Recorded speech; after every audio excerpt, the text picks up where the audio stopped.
So children, from last few lectures we have understood what is dimensions, what are dimensions of a quantity. Then we learn what is the homogeneity of dimensions, right? हम एक dimensions की same dimension की quantities को add या subtract कर सकते हैं, लेकिन अलग अलग डायमेंशन की क्वांटिटीज को डिवाइड या मल्टीप्लाई कर सकते हैं. उसके बाद हम लोगों ने पिछले क्लास में समझा कि डायमेंशनल एनालिसिस हमारे किसी एक्सपेरिमेंटल रिजल्ट को कैसे कम समय में और कम मेहनत में कंक्लूड करा देती है, कि बहुत सारे एक्सपेरिमेंट की जगह पहले हम डायमेंशनल एनालिसिस से उसका एक फॉर्मेट, एक स्केलेटन उस रिलेशन का जो क्वांटिटीज़ का अपने फैक्टर्स या डिपेंडेंट क्वांटिटीज़ पर होता है, उस रिलेशन को पहले हम एक स्केलेटन फॉर्म में निकाल लेते हैं.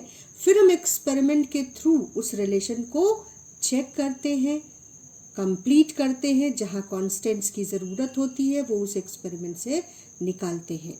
लेकिन अगर हम डायमेंशनल एनालिसिस की हेल्प के बिना ये काम करें तो कहीं ज़्यादा टाइम और मेहनत लगेगी. तो अब हम डायमेंशनल एनालिसिस से डिफरेंट क्वांटिटीज़ के फॉर्मूले कैलकुलेट करना सीखेंगे. ये पहला एप्लीकेशन है डायमेंशनल एनालिसिस का, टेक्निक का. ठीक, तो मैं question number 12, 13, 14, 15, 16 of your your Nutan physics book, मैं ये क्वेश्चंस ले रही हूँ 1 by 1, even question number 11 also. So you try question number 11, 12, 13, 14, 15, 16 from your exercise, Newton Physics exercise of chapter number, this is chapter number, let me find it, this is chapter number, well, chapter number is dimensional analysis is the topic's name and the number of the chapter is 3. तो third chapter की exercise का वो part जहाँ पर हमको dimensional analysis के through different quantities के फॉर्मूले डिराइव करने हैं. ठीक है ना. तो अब हम स्टार्ट करते हैं from question number 1, question number 11. So go through the question number 11 first. Question number 11. So read question number 11 beta. A particle of mass m is tied to a string and swung around in a circular path of radius r. A particle is tied with a string and it is moving on a circular path, horizontal circular path r with a constant speed v. Derive formula for centripetal force exerted by the particle on our hand. क्योंकि एक string का जो एक हिस्सा है वो हमने हाथ में पकड़ रखा है और हाथ में पकड़कर हम उस स्ट्रिंग में ये जो मास टाइड है इसको हम एक सर्कल में घुमा रहे हैं. तो सेंट्रिपिटल फोर्स का जो फॉर्मूला हमको डिराइव करना है वो फोर्स होगा जो हमारे हाथ पे लग रहा है यूजिंग मेथड ऑफ डायमेंशंस. ठीक है ना. तो उन्होंने क्या क्या दिया है देखो, मास m, radius r, velocity v और किसका फॉर्मूला निकालना है, सेंट्रीपिटल फोर्स का. तो सेंट्रीपिटल फोर्स ऑब्वियसली इन 3 क्वांटिटीज पर डिपेंड करता है. क्वेश्चन तुम्हें ये हिंट कर रहा है. तो अब इसको हम कैसे कैलकुलेट करेंगे, ये फर्स्ट क्वेश्चन सब ध्यान से देखेंगे और उसके बाद आई वुड सजेस्ट कि क्वेश्चन नंबर 12, 13, 14 ये तुम पहले ट्राई करो, उसके बाद सॉल्यूशन देखो.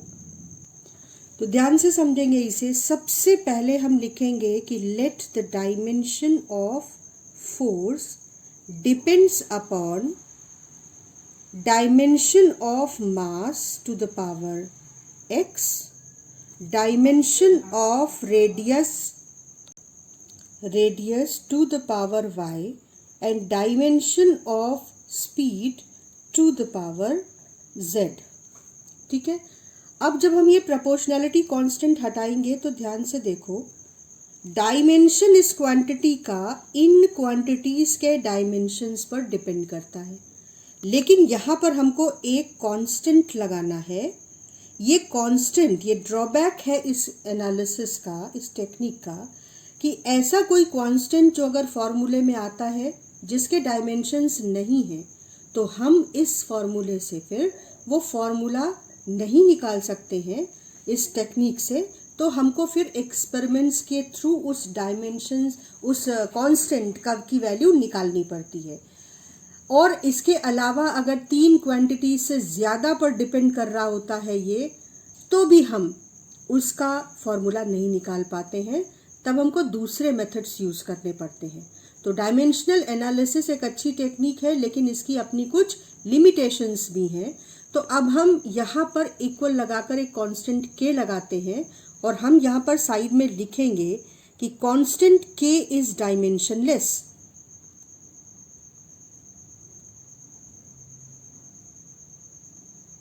ठीक, उसके बाद मास का डायमेंशन क्या होगा, अभी हम इसको रिप्रेजेंटेशन भी समझ लो साथ में, फिलहाल हम इसको एज इट इज लिख देते हैं और उसके बाद डायमेंशंस रखने शुरू करते हैं। अब लेफ्ट हैंड साइड यानी फोर्स का डायमेंशन पहले लिखेंगे। लेफ्ट हैंड साइड यानी फोर्स का डायमेंशन है m l t -2, ये तो हमें याद है अभी। राइट हैंड साइड के डायमेंशंस लिखना शुरू करते हैं। अब राइट हैंड साइड का डायमेंशन होगा, मास का डायमेंशन m है to the power x, radius का डायमेंशन l है टू द पावर y, और स्पीड का डायमेंशन है l t -1 to the power z। अब इसको सिंप्लीफाई करना है, तो mass to the power x, l to the power y plus z, और t to the power -z। ठीक, ये सिंप्लीफाई हो गया। Now think, if left hand side is equal to right hand side, then dimensions of the two sides must be same. So we will write here like this, using the principle of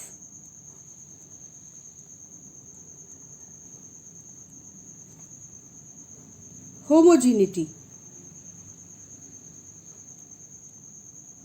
दोनों side के जो dimensions हैं वो same होने चाहिए, that is principle of homogeneity. तो उसको use करके I can say, first I will compare the dimension of right hand side of mass with the dimension of left hand side mass. तो देखो m to the power x है right side में और m to the power 1 है left side में। अगर ये दोनों इक्वल क्वांटिटीज हैं तो मास की पावर 1 और मास की पावर x को कंपेयर करो, तो इसके हिसाब से x की वैल्यू आनी चाहिए 1। सिमिलरली लेंथ की पावर को लेफ्ट हैंड साइड में और राइट हैंड साइड में कंपेयर करो, तो y plus z should be equal to 1। Similarly अगर आप t की पावर को कंपेयर करो, तो यहाँ है -z और यहाँ है -2। अगर ये क्वांटिटी सेम है तो z को 2 के इक्वल होना चाहिए, तो हम लिखते हैं -z should be equal to -2। This implies that z is equal to 2, और ये वैल्यू यहाँ सब्सटीट्यूट करेंगे तो y plus z is equal to 1। So y plus 2 is equal to 1, therefore y is equal to 1 - 2, that is -1। तो जब एक बार हमारा answer निकल आया ना, तो देखो हम तीनों क्वांटिटीज के जो पावर निकली है x, y और z, उसको एक साथ एग्जामिनर के करेक्शन के लिए यहाँ लिखेंगे। That x is equal to 1, y is equal to -1 and z is equal to 2। Therefore the formula f should be equal to, अब f हमने क्या माना था, ऊपर देखो क्या माना था, m to the power x, that means m to the power 1, then r to the power y, तो r की पावर -1 है, y की -1 आया है, और v to the power z, यानी v की पावर आई है 2। तो फॉर्मूला सेंट्रिपिटल फोर्स का हो गया mv² अपॉन r और साथ में ये डायमेंशनलेस कांस्टेंट k। अब अगर हम एक्सपेरिमेंट्स करें तो ये k 1 आ जाएगा, यानी ये formula F is equal to mv² upon r correct हो जाएगा। हम m, v और r की डिफरेंट वैल्यू के लिए F कैलकुलेट करें, 2 सेट करें, 3 सेट करें और हमको पता चल जाएगा कि k की वैल्यू 1 है। तो ये हो गया सेंट्रिपिटल फोर्स का formula using dimensional analysis technique, right. Now let us move to question number 12. Now question number 12 is saying that energy of a particle oscillating in simple harmonic motion depends upon mass m, frequency n and amplitude a of the oscillation. Show dimensionally that energy is proportional to mass to the power 1, then frequency to the power 2 and amplitude to the power 2.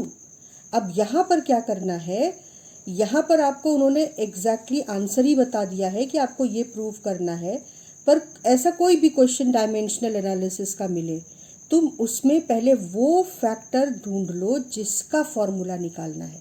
जैसे उन्होंने कहा कि energy depends, तो मतलब energy का formula निकालना है, क्योंकि ये डिपेंडेंट वेरिएबल है और बाकी इंडिपेंडेंट वेरिएबल है। मास, फ्रीक्वेंसी और एम्पलीट्यूड, ये 3 वो फैक्टर्स हैं जिन पर एनर्जी डिपेंड करती है।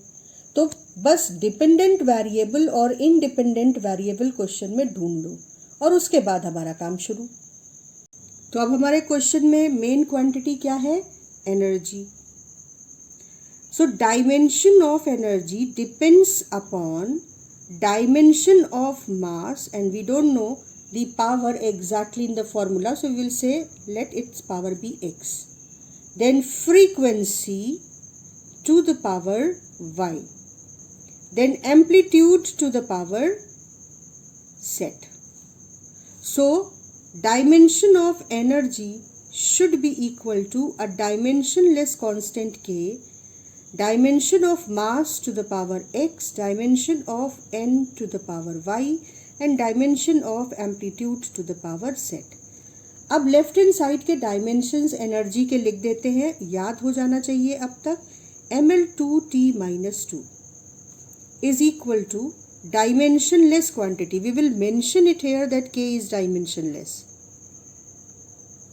तो इसके डायमेंशंस बीच में कहीं भी इंटरफेयर नहीं करेंगे, ठीक है ना। तो मास का dimension m to the power x, frequency का dimension time to the power 1 और इसका फ्रीक्वेंसी 1 अपॉन टाइम होता है -1, t टू द पावर -1 और y, और एम्पलीट्यूड तो लेंथ है टू द पावर सेट। अब दोनों साइड के जो डायमेंशंस हैं उनका कंपैरिजन करेंगे because of principle of homogeneity. I am not writing it again, but you need to write it that according to principle of homogeneity, या लिख देते हैं जिससे तुम्हें आदत बन जाए थोड़ी सी। according to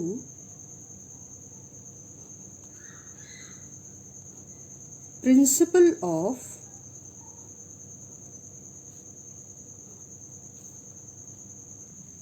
और फिर हम लिखेंगे, देखो मास की पावर को दोनों साइड में कंपेयर करो तो x को होना चाहिए 1, टाइम की पावर को कंपेयर करो तो ये -y है और ये -2 है, तो टाइम को होना चाहिए -2, सॉरी टाइम को नहीं, y को -y को होना चाहिए -2, इसका मतलब y को होना चाहिए 2, और L की पावर Z है और यहाँ L की पावर 2 है, तो कंपैरिजन करने पर Z की वैल्यू आ जाएगी 2। तो फिर से हमने राइट साइड में एक बॉक्स में अपने आंसर को लिख दिया that x should be equal to 1, y should be equal to 2 and z should be equal to 2. Now we are ready to write the formula. So I am writing the formula here only because it's visible from here that energy is equal to a dimensionless quantity, then mass to the power x, that is 1, then frequency to the power y, that is 2, and amplitude to the power z, that is 2 again.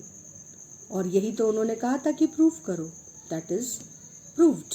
Clear हो गई बात. अब question number 13. Question number 13 is saying that velocity of transverse waves along a string may depend upon length of the string, tension F and mass per unit length. इसकी बात हम कर चुके हैं, linear mass density, mass per unit length. तो small m से represented है, but it's not mass, it's mass per unit length. तो इसका dimension m by l होगा of the string. Derive a possible formula for velocity of the wave in the string. तो अब ये question कुछ भी हो सकता है कि लैंग्वेज अभी तुम्हें समझना है क्योंकि ये बाद के टॉपिक से रिलेटेड है, पर हम क्या ढूंढेंगे, डिपेंडेंट वेरिएबल जिसका फॉर्मूला निकालना है और इंडिपेंडेंट वेरिएबल जिन पर वो डिपेंड करता है. तो इन्होंने वेलोसिटी ऑफ ट्रांसवर्स वेव की बात की है, तो ये हो गया हमारा डिपेंडेंट वेरिएबल. फिर वो किन फैक्टर्स पर डिपेंड करता, वो एक एक करके इन्होंने बताया है कि लेंथ पर, टेंशन पर और मास पर यूनिट लेंथ पर. और अब कहा कि फॉर्मूला बताओ. तो आई थिंक कि अब हम ये खुद से ट्राई कर सकते हैं. तो ट्राई करो और उसके बाद फिर सॉल्यूशन को देखो. चलो स्टार्ट करते हैं क्वेश्चन नंबर 13. और इसमें जो सबसे पहला काम है हमारा वो लिखना कि dimension of velocity is equal to, अब हम ये सीधे लिख रहे हैं, dimensionless constant k, then it depends upon, first thing is length of the wire, so length to the power x. After that it depends upon tension of the wire, that is represented by f alphabet, तो f to the power y. और उसके बाद linear mass density m, तो इसको m ही रखो यहाँ पर फिलहाल, लेकिन यहाँ पर मेंशन कर दो कि m is mass per unit length. तो तुम्हें याद रहे कि यहाँ पर डायमेंशन लिखते समय इसका हमें ध्यान रखना है और k को डायमेंशन लेस हमेशा बताना है.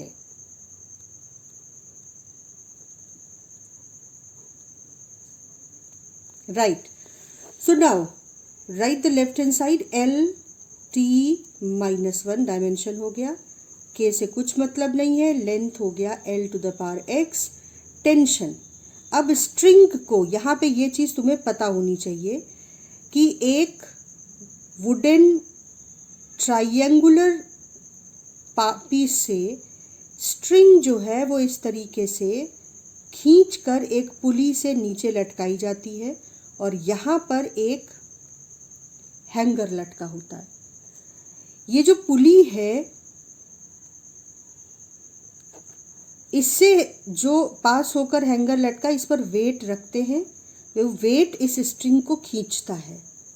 तो इस स्ट्रिंग में उतना ही टेंशन प्रोड्यूस होता है जितना वेट यहाँ पे रखा हुआ है. तो असल में जो वेट है mg, that is tension in the string. Tension throughout the string will be equal to weight. तो ये बात हमको आइडिया होना चाहिए क्योंकि ये आपके बाद के टॉपिक का है. तो ये आप अपने आंसर के साथ मेंशन करो कि हम टेंशन को कैसे लिखेंगे. तो यहाँ पे इस स्ट्रिंग में उतना टेंशन होगा जितना कि वेट यहाँ हैंगर पे सस्पेंडेड है. और उसके बाद हम ट्यूनिंग फॉर्क को वाइब्रेट करा के यहाँ पर रखते हैं. ये वाला जो एक्सपेरिमेंट है सोनोमीटर का, ये तुम क्लास 10 में पढ़ चुके हो. और उससे यहाँ पर एक वेव चलती है, तो वो जो वेव है उसी की स्पीड की बात यहाँ पर हो रही है. ठीक. तो टेंशन को आप लिख लोगे, टेंशन का dimensional formula, dimension of m and dimension of gravitational acceleration. तो डायमेंशन ऑफ m तो m है और डायमेंशन ऑफ एक्सेलरेशन mlt-2. और टेंशन एक फोर्स भी है. तो ये नहीं पता हो तो फिर फोर्स का फॉर्मूला सीधे लिख दो. टेंशन इज अ फोर्स, तो जो फोर्स का फॉर्मूला है वही टेंशन का फॉर्मूला हो जाएगा. और मास पर यूनिट लेंथ यानी m अपॉन l, इसकी पावर है z. अब सिंप्लीफाई करते हैं. k एल, जहाँ जहाँ एल है वहाँ देखो एक्स प्लस वाई, और ये L to the power minus Z हो रहा है देखो। तो मैं स्टेप यहाँ पे स्किप कर रही हूँ, आप इस स्टेप को स्किप ना करके पूरा प्रॉपरली करेंगे। L to the power X plus Y minus Z, ये L to the power minus Z भी यहाँ आ गया। M to the power Y और m to the power z, तो ये हो गया m to the power y plus z। इसके बाद t की पावर -2y, देखो और कहीं t नहीं है, t की पावर -2y, और लेफ्ट हैंड साइड में हमारे पास है lt-1, m नहीं है तो मतलब m टू द पावर 0। अब सबसे पहले कंपैरिजन शुरू करते हैं, तो मास का पहले करते हैं, तो नहीं टी का पहले करते हैं क्योंकि y सीधे मिल जाएगा। देखो -2y इज इक्वल टू -1, दोनों साइड के पावर बराबर होने चाहिए टी के, तो -2y is equal to -1, so y is equal to 1/2, एक मिल गया आंसर। इसके बाद y प्लस जेड को इक्वल होना चाहिए 0 के, तो y प्लस जेड जो कि मास की पावर है वो मास की पावर 0 के बराबर होगी, तभी दोनों साइड इक्वल हो सकते हैं, तो 0। y की वैल्यू हम निकाल चुके हैं, तो z should be equal to -y, that is -half, z भी निकल आया। इसके बाद x plus Y minus z को l की पावर 1 के बराबर होना चाहिए, तो x plus Y minus z को बराबर होना चाहिए 1 के। x नहीं पता है लेकिन y है हाफ और z है -हाफ, तो -हाफ यहाँ पर +हाफ हो जाएगा, दैट इज इक्वल टू 1। तो x की वैल्यू हो गई ये 1 और ये 1 0, इधर जाएगा तो 0। तो अब हमारे पास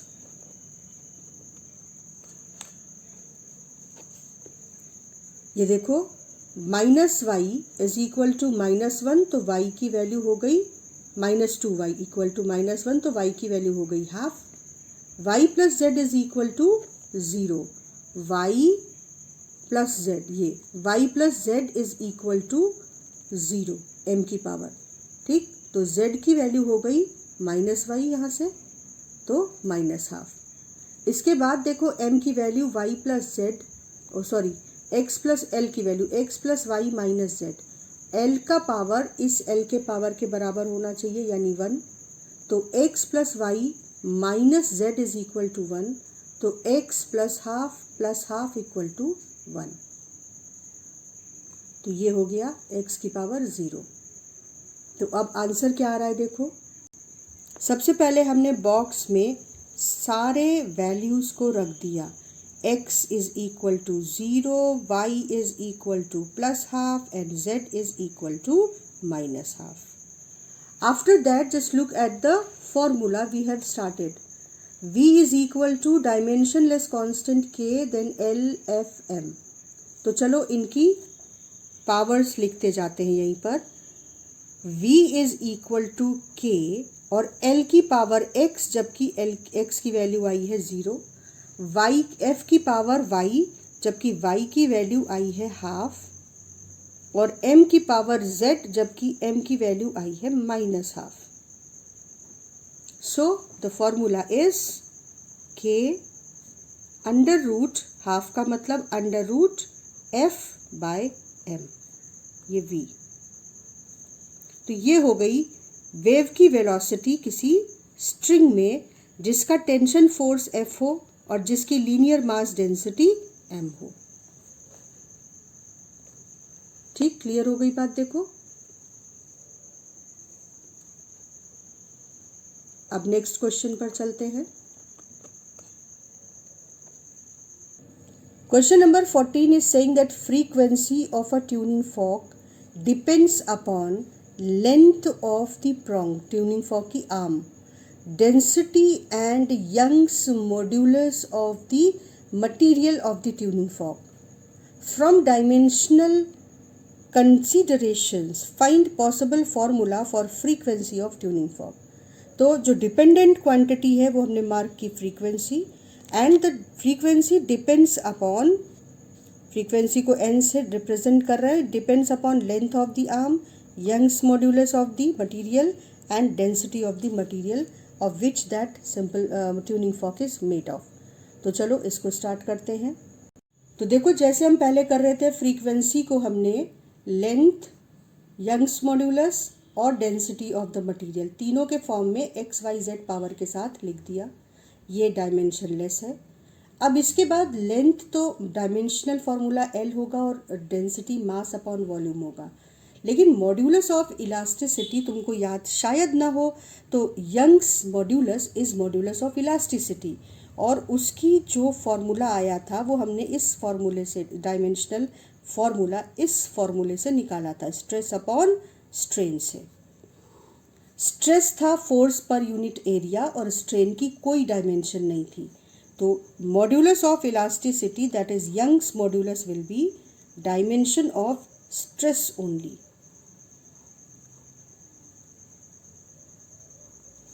और स्ट्रेस क्या है? Dimension of force upon dimension of area, that is M L T minus 2 upon L2. ठीक है. और इसको और सिंप्लीफाई कर लो भाई. एम एल ये -1 हो जाएगा, एक एल यहाँ से कैंसिल होगा, और टी -2.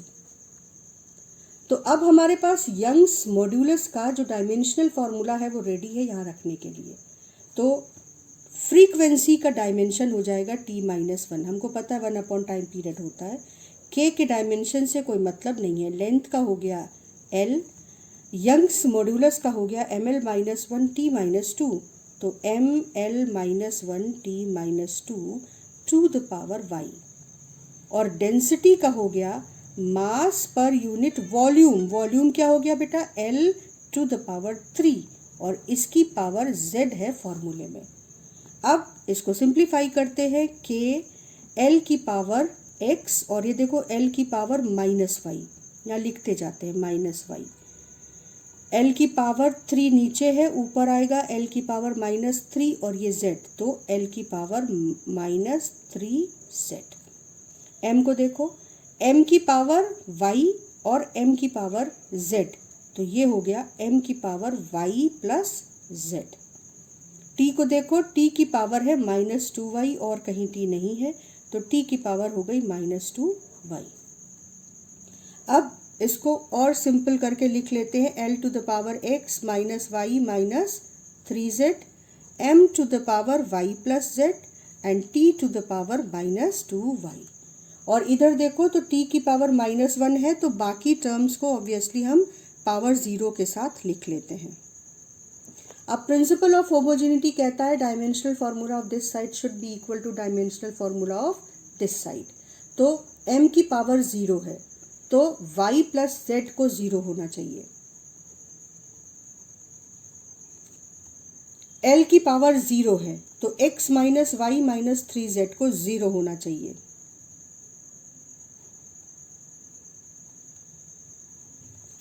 और t की पावर -1 है और यहाँ -2y है, तो -2y को -1 यानी y को हाफ के बराबर होना चाहिए.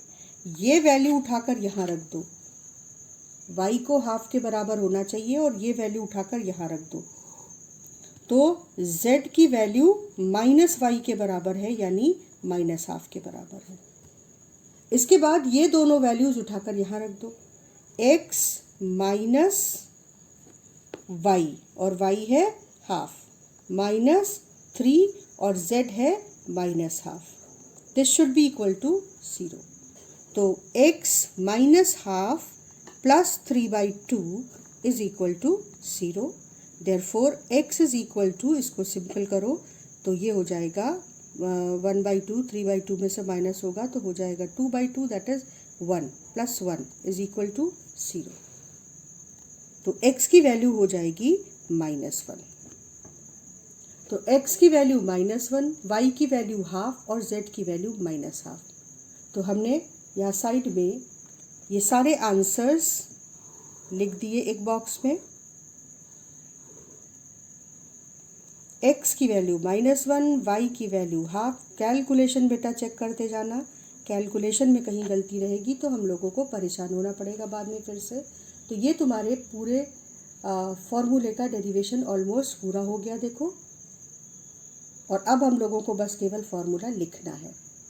तो यहाँ पर हमने फॉर्मूला लिख रखा है l की पावर x। तो हम लिखना शुरू करेंगे। चलो इस जगह लिख लेते हैं।